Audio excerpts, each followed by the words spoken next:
Hello बच्चे, आप सभी कैसे हैं। उम्मीद और आशा करती हूँ कि आप लोग अच्छे होंगे। पिछले वीडियो में हम लोग संज्ञा से संबंधित क्वेश्चन पढ़े थे और आज कुछ आगे क्वेश्चन पढ़ेंगे।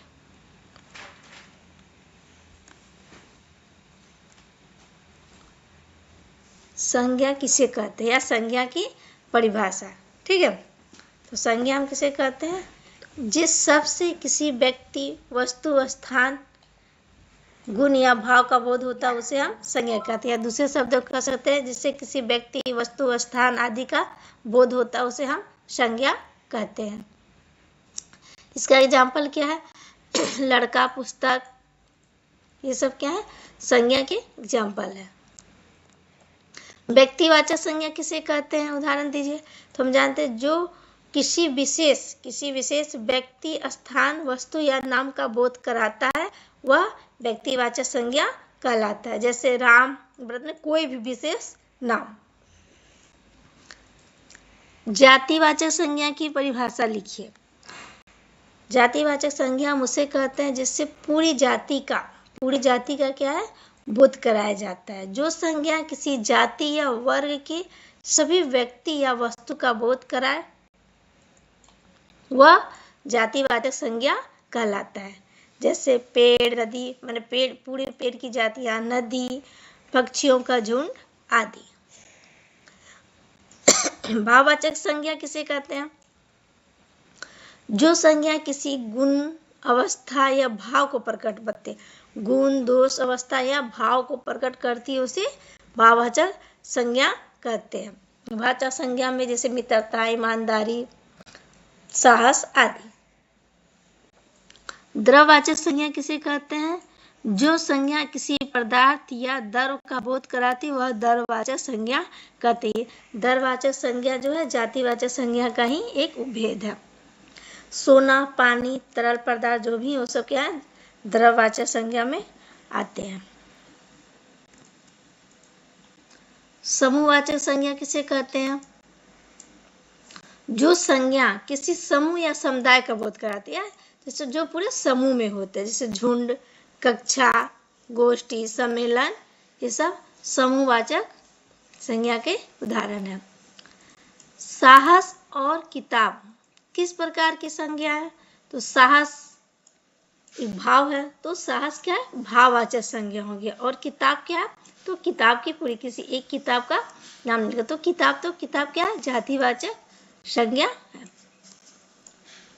गंगा और नदी में क्या अंतर है? देखिए, गंगा और नदी में क्या अंतर है? गंगा एक नाम है तो ये व्यक्तिवाचक संज्ञा। नदी क्या है? सारी नदियां, मतलब पूरी नदियों का, तो ये क्या हो गया? हमारा जातिवाचक हो गया। ठीक है, क्योंकि गंगा एक विशेष नाम है और नदी क्या है? नदी में पूरी नदियां आ गई तो एक पूरी नदियों की एक जाति होगी, तो जातिवाचक संज्ञा है। सुंदर और वीर से भाववाचक संज्ञा बने, तो भाववाचक संज्ञा सुंदर का हो जाएगा सुंदरता, वीर का वीरता। वाक्य में संज्ञा पहचानिए। मोहन बाजार गया, तो मोहन बाजार गया, इसमें संज्ञा क्या होगा? तो मोहन व्यक्तिवाचक संज्ञा है और बाजार क्या है? जातिवाचक संज्ञा है।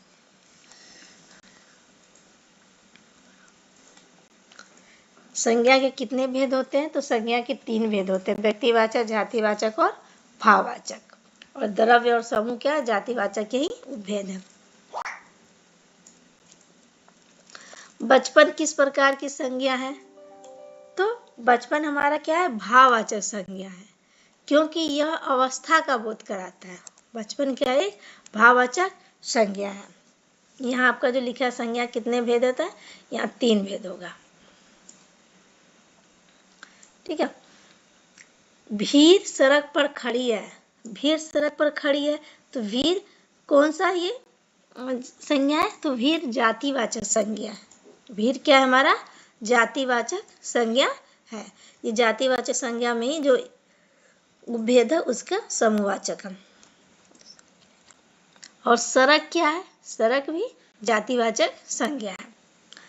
भाववाचक संज्ञा किन शब्दों से बनता है? तो हम लोग ऐसे पढ़े थे। भाववाचक संज्ञा जो हमारा क्या है? संज्ञा, सर्वनाम, विशेषण, क्रिया और संज्ञा, सर्वनाम, विशेषण, क्रिया और अव्यय, इस सब से मिलकर जाति भाववाचक संज्ञा बनते हैं। जैसे अच्छा से अच्छाई। दूध और कुर्सी में संज्ञा का भेद बताइए। तो दूध क्या है हमारा? द्रव्यवाचक संज्ञा है या जातिवाचक संज्ञा है। कुर्सी क्या है हमारा? कुर्सी भी जातिवाचक संज्ञा है।